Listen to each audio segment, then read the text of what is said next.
How I control human. AI, or artificial intelligence, does not have the ability to control humans in the way that you may be thinking. AI is a tool that can be used to perform a variety of tasks, such as recognizing speech, analyzing data, and making predictions. However, it does not have the ability to control the actions of humans. That said, AI can be integrated into systems that control various aspects of human life, such as transportation, healthcare, and security.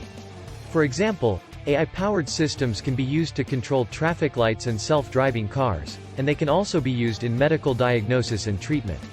In these cases, the AI is following the rules and algorithms set by the humans, and the decision-making process is still human-centered. It is important to ensure that AI systems are transparent, explainable, and accountable, and that they are being used in a responsible manner. This can help to mitigate any potential risks or negative impacts, and help to ensure that the benefits of AI are being realized in a way that is fair and equitable.